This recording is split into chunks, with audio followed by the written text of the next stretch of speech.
Hi, everyone, and welcome to episode 13, Onwards with Dr. Danielle on the Win-Win Women Network. For all of you tuning in live, thank you. For those of you who are catching the recording, that's okay. It's the same information. It's the same good energy. For those of you who are tuning in for the first time with me, I am a business professor, psychic medium, and writer. And today I have a dear friend with me, Geri Karabin, and we are here to talk about cancer trauma. It's a thing.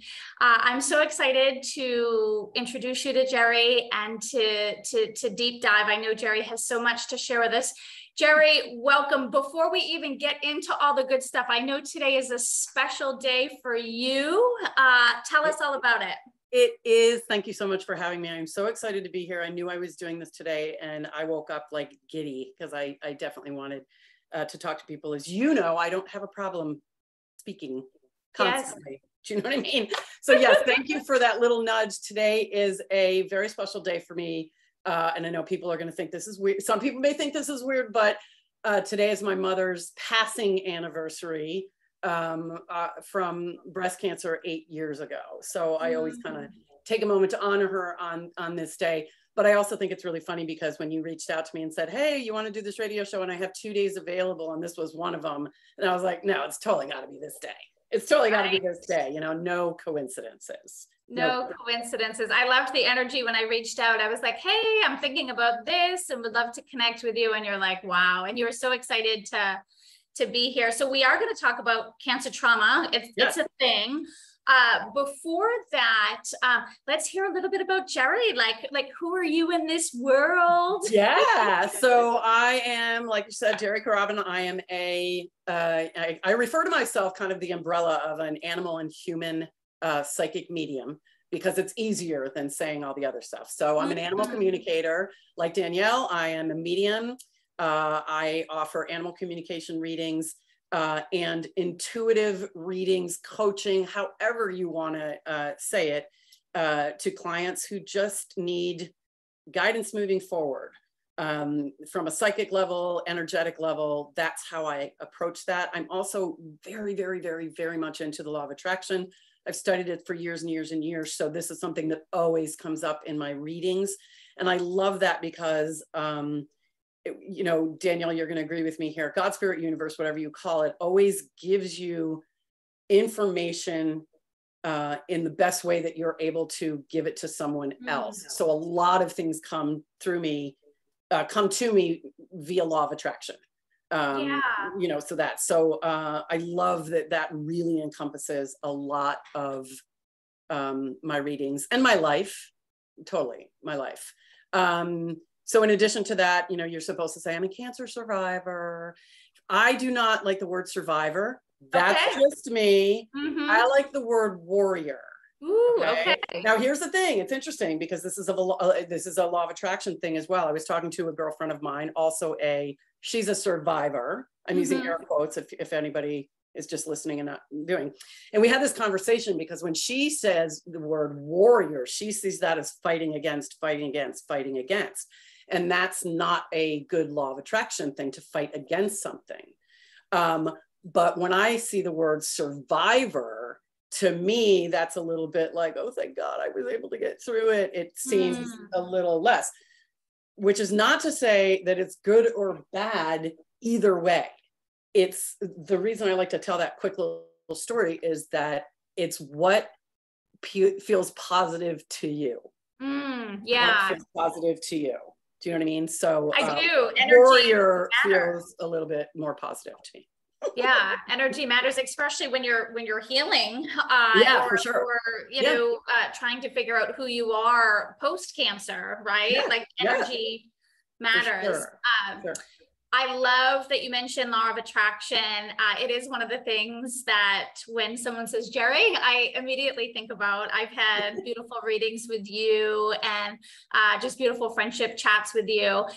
And there's always that connection of law of attraction. What about our thoughts, our behaviors, our actions might have brought something to us, right? Or how could we shift something to get more of something or less something. Yes. And it's such an empowering way to go through the world, right? Is to, Yeah, to for that sure. we're Oh attracting, yeah. we're attracting. So tell me about your personal philosophy on law of attraction and Cancer, because I would imagine a lot of people out there are like, well, there's no explanation for Cancer, right? Nobody would want to attract it to themselves. Like what's your thoughts when I say law of attraction in Cancer? You know, it's really funny. So I'm going to start off by saying, give you kind of a little bit of a timeline. So it was the day after Thanksgiving 2019, I was diagnosed with breast cancer. 2 days after Christmas, I had my lumpectomy. A week before my birthday, I started chemotherapy, and then which lasted 12 weeks, every week for 12 weeks. And then for the whole month of June, the beginning of my summer, was radiation.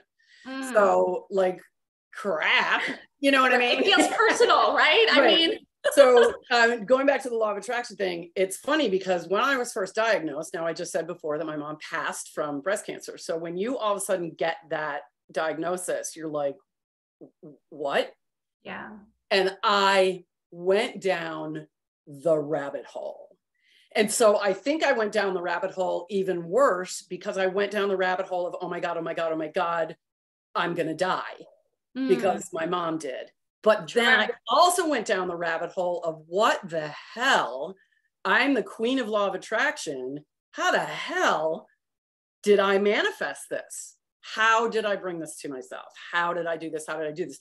And I literally spiraled out of control, like spiraled out of control. And it was so funny. It was like, I have like every book by, you know, Bruce Lipton and Abraham Hicks, I'm a big thing, all that stuff, whatever. It's like, I immediately was like, what other books can I find? What am I, you know, because it's like, what am I doing wrong? What am I doing wrong? Because how can somebody who's a healer, who's psychic, who's so much into the law of attraction, how could I have done this to myself? Do you know what I mean? It's heavy. I know what you're heavy. saying. And then I want to say, so then you go and when they're talking to you, like, oh, okay, we want you to have, so that right there before what I just said, I believe that was probably the beginning, the unknown beginning of trauma. Okay. But like then what happened next was the unknown beginning. Like I wasn't saying, oh my gosh, I'm going to have some trauma here. Like you're not even logically thinking, sort of. Yeah. And so, or I wasn't. And then the next thing is like, okay, we want you to do chemotherapy and radiation. And I'm like, yeah, no, that's not going to happen. That is never going to happen. That was a no for you. Never going to happen. You putting that stuff in my body. Because I mean, chemo, bottom line, it's poison. And we're trying to kill the bad stuff while killing as little of the good stuff as possible. That's basically like what it is. So I said no, but then they talked percentages. And, you know, okay, if I do everything they want, it's this tiny percent. And if I don't do anything they want, it's a much bigger percent, you know, that it's coming back. That I believe in connection with the just initial diagnosis and going down the rabbit hole creates trauma. In me, it created trauma. But then I ignored it because then I did step into that, well, this is the law of attraction thing. So I'm just going to sweep this under the rug. Danielle and I, when we were talking about making this, you know, the title for this thing, we kept talking about sweeping it under the rug, it under the rug, because in a way I did. I kind of like got to the point like, okay, we've made a decision, we're doing this. And then I was like, la, la, la, la. Like, yeah, no big deal, no big deal. Nope, no big deal. Everything's fine. Everything's fine. Everything's fine. You were putting on this strong, did you feel like you were trying to be strong? I was doing that, put your big girl pants on. Somebody else has it worse than you. You have nothing to complain about. Somebody else has it worse than you. And I one of the reasons I really like to talk about this, because if one person listens to this and says, oh my God, I'm doing that same thing, that's good enough for me. You know what I mean? Because what happens is, and you and I have talked about this before, trauma is trauma.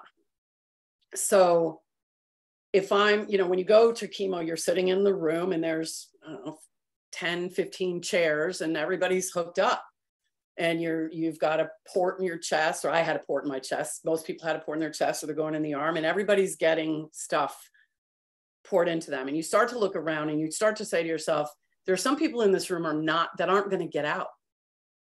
They're not going to make it out in the end. Yeah. They're not going to make it out. So then you say to yourself, well, mine is better than anybody else has. I've been assured of this, that mine isn't the bad kind, and I'm not getting the bad chemo.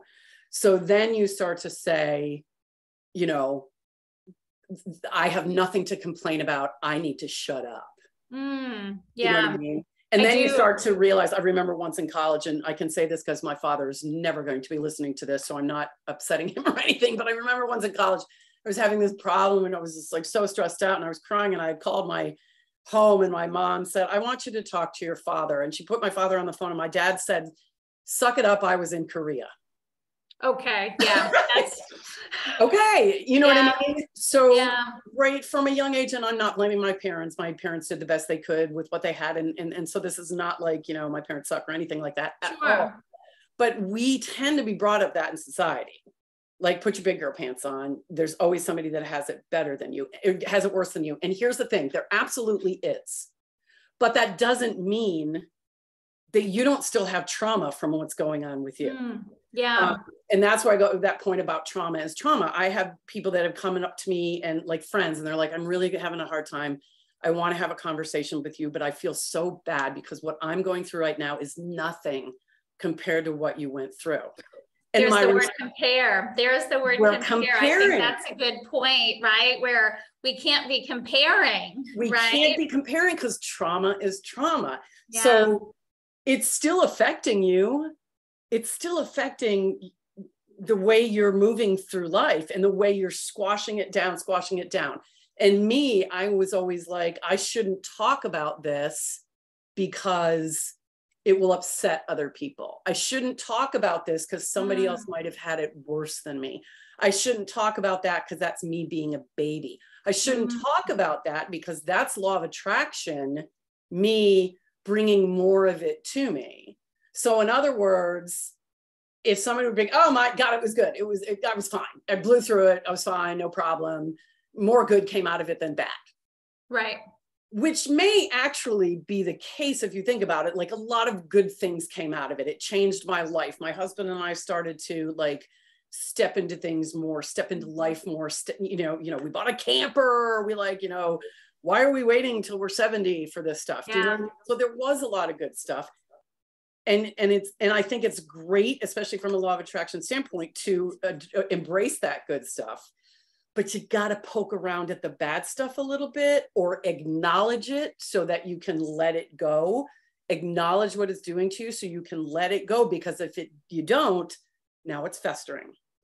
Yeah. And that's what you were informing me about, which was so interesting, where you're about 2 years post recovery. Is that correct? Yep. Okay. 2 years post recovery, two and a half. Yeah. Amazing. 2.5.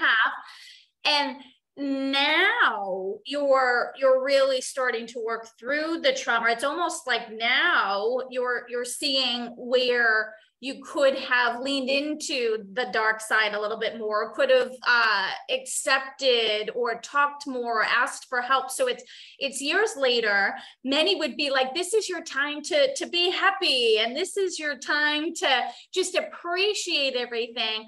But you're in a different mode. Not that you're not grateful, and not that you're not happy, but some muck and some yuck and some trauma stuff's popping up. Tell us about that. Some muck and some yuck for sure. And now that I'm getting through the muck and the yuck, I'm like, oh my God, I wish I had dealt with this before. Like, if I didn't sweep it under the rug, maybe I didn't have to go through the muck and the yuck.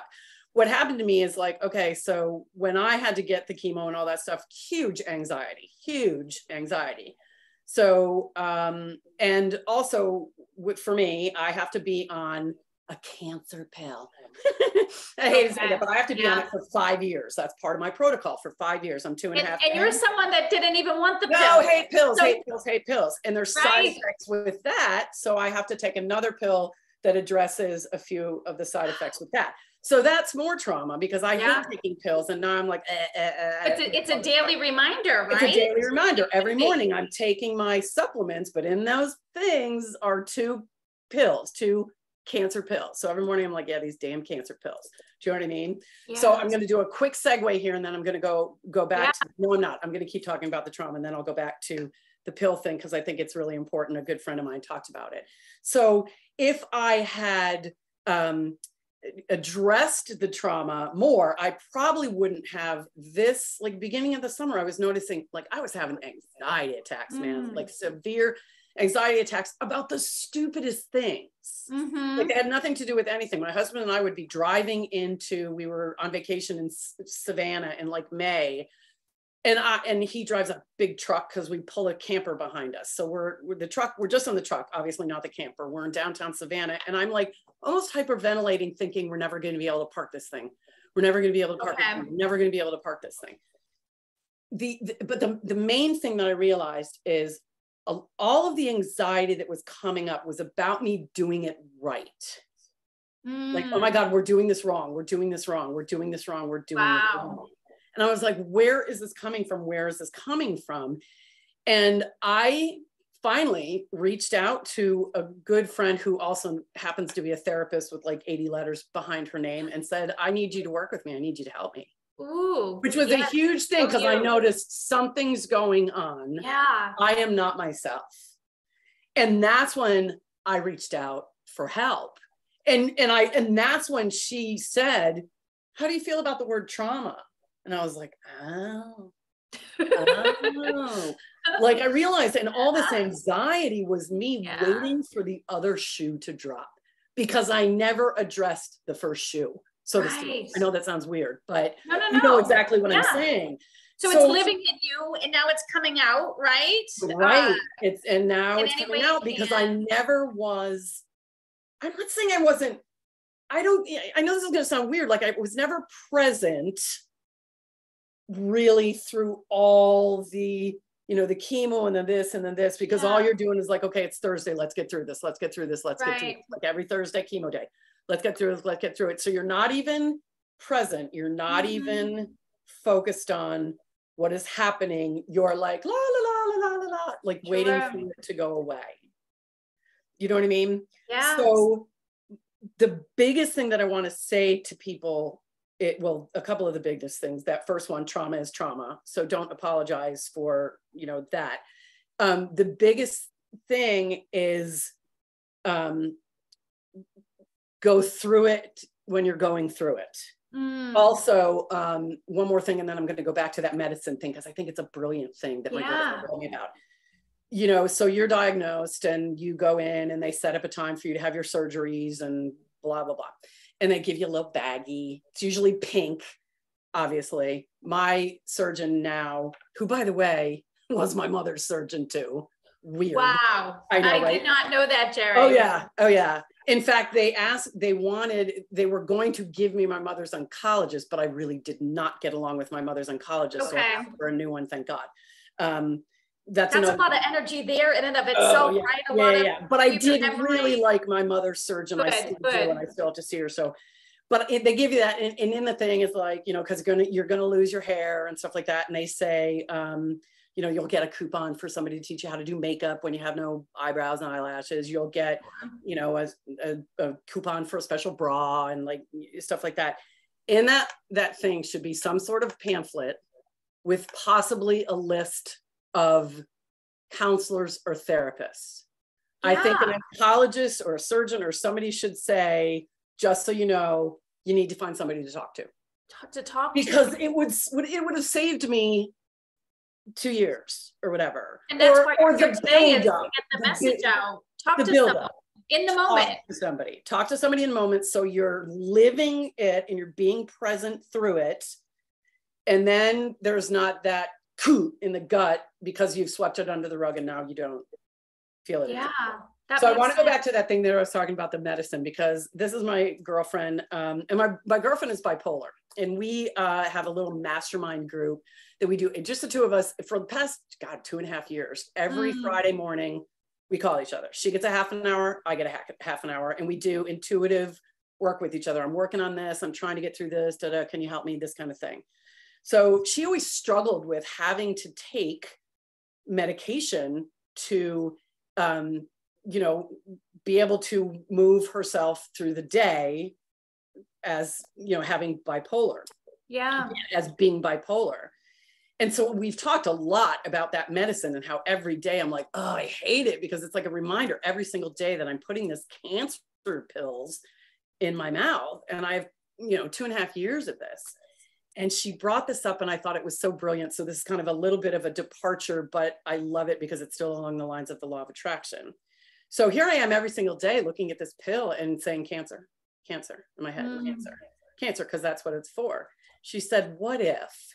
She knows me to be an animal person, obviously, and animal communicator. Animals are so, I don't have children, I have dogs. And so it's like, it's a big thing. She said, what if you thought about what the animals went through to create those pharmaceuticals? Wow. Because most pharmaceuticals tested on animals. That's deep. So it's a sad thing. Now, you know, in my shamanic practice, I'm a shamanic practitioner as well. We talk about, you know, in Native America, they would, you know, kill the buffalo. They honored the buffalo. They used every piece of the buffalo. The animals were so important. So now every morning when I put those pills in my hand, it's a ritual now. And it has made a massive difference in like 2 weeks that I've been doing this. I put my hands over it and I close my eyes and I say, thank you, thank you, thank you to all of you who gave your lives so that I could be healthy. And then I say infinite love and gratitude. And then I eat those pills. It has made all the difference in the world because it's a mind shift. Mind shift. It's that and mind the energy shift, the blessing, a blessing makes a blessing. So the piece of that is, though, I realized that I was pissed off at these pills, and I was keeping myself in that place. I talked through it. So here's like a little mini. I was pissed off. I talked through it. I found how to own it in a different way. And now I moved on. So you could look at that as this whole cancer thing. I was pissed off, but instead of poking at it and talking through it from the beginning and finding and owning it and working my way through it, I swept it under the rug. Talking's big. Well, that's you and your friend with your mastermind every Friday. I think that was some of the excitement of coming on here was, yes, let me talk, let me release, let me get that energy to others, let me transmute the pain to purpose. Absolutely, right? Absolutely. And I find it so important. I kept saying, and this was one of these things that I said even from the very beginning, because I long story short, and I'm not going to go into it, but I lost my body hair, my facial hair, my whatever. I did not lose my head hair because I use what's called a cold cap. Look it up. It freezes your head. It's a pain in the ass, but it worked. And the reason I did that, it wasn't really vanity. It was just like, I knew that if I went and looked in the mirror every day and I saw myself bald, I would be cancer. And that was going to be a hard mindset for me to get through. Honest to God, if it comes back again, I'm just buying funky scarves. I swear to God, because the cold cap was a pain in the ass. But sorry, I just said ASS. No. But it totally works. But when we were considering using that, my oncologist said, hey, here's this couple that you can talk to. So I have given my surgeon, my oncologist, like, you can pass my number out at will.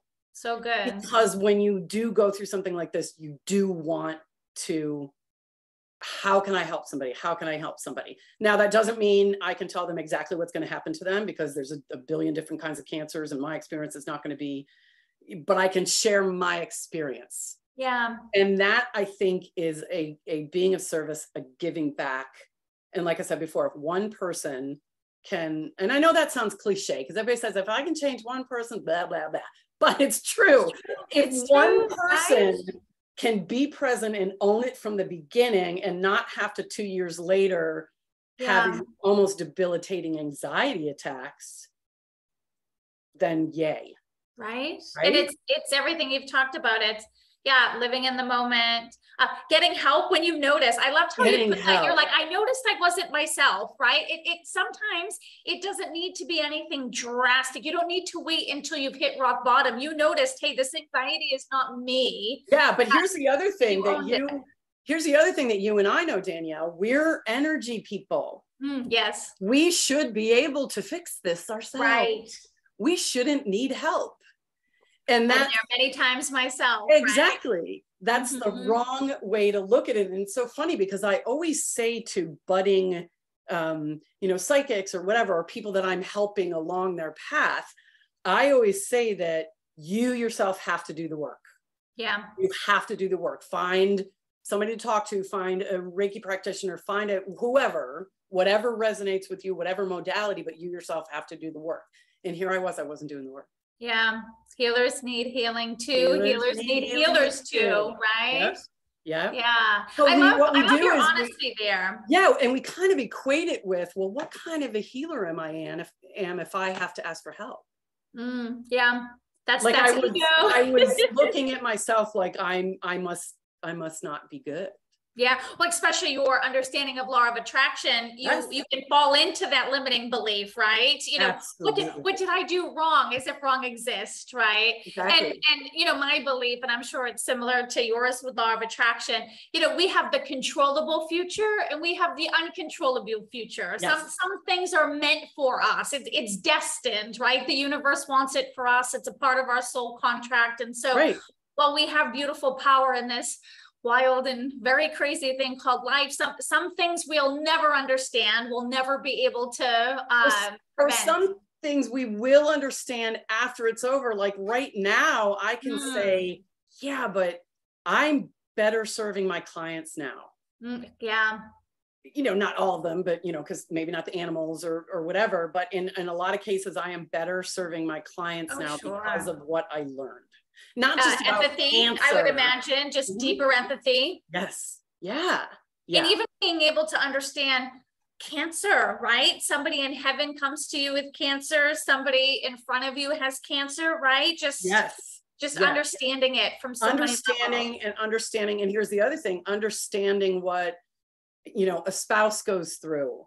Understanding, because that doesn't have, people kind of don't, worry so much about the spouse. They're not thinking about it. My husband Rich went through a lot. Yeah. And he had to, as a man, keep his shit together. Do you know what I mean? There's that other, right? I need to be brave. I need to be brave. I need to take care of my wife as much as I can. You know what I mean? Yeah. So he's gone through some trauma himself. Yeah. Yeah. It impacts us all, which again is another reason to realize it's a thing and to heal.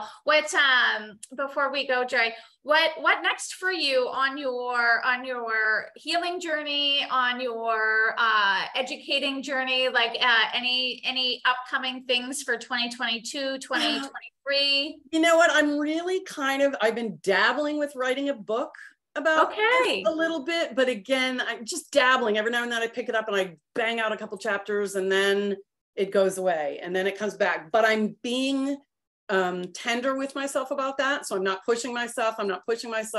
When it's supposed to happen. It's supposed to happen. And that's a law of attraction thing. Yes. Like I'm like, oh, it's not like, I have to write this book. It's just like, ooh, I got some stuff to say and like putting that on paper. So I'm kind of working out that. And it's not the cancer part. It's the journey part. It's the learning part, the lesson part of it. And I love that you feel like you don't have to write, because I feel like some people who have gone through trauma, they almost feel like then they have to be the hero to other people. I'm not going to let anybody else go through this. So I have to educate them day in and day out. And I'm going to write 20 books and I'm going to save people. And not that the mentality is wrong. Nothing is wrong or right. But I mean, talk about a fierce sense of responsibility. And again, maybe even some escapism. So I love how you mentioned like this is, I'm being tender with when it wants to come out. You're not feeling like you owe the world or yourself. Like I said before, I'm totally open for coming to me, but I'm not going to invade somebody else. Saying, hey, you need to, blah blah. I just want to, but my story may be able to help somebody, but at the same time, it is my story, and I have to honor myself when it's time to. Yes.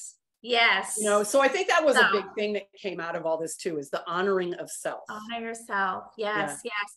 For those listening, if they want to book a session with you, Geri, how can they find you? Easy peasy. You just go to my website, and that is www.gerikarabin.com, and it's GeriKarabin. And information on what I do is there. You can totally book from there. You can email me from there. So super easy to get in touch. And I am really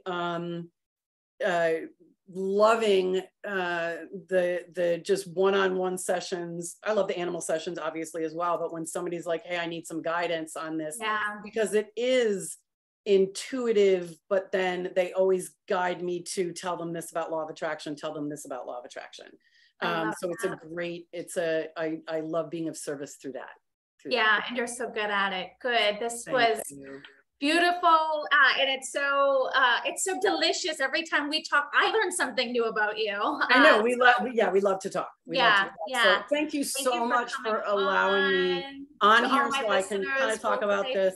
And thank you, Mom, for hanging out. Yes, sending blessings during this. This was beautiful. All right. We are going to say farewell. Thank you for those listening. Remember, Onwards with Dr. Danielle is on Win-Win Women Network live every Friday, 1 p.m. Pacific, 4 p.m. Eastern Standard Time. And no worries, we still have the replays. You can go to my YouTube channel, or you can find me at drdanielleclark.com, where all the replays are as well. And with that, I'll say farewell. Bye now.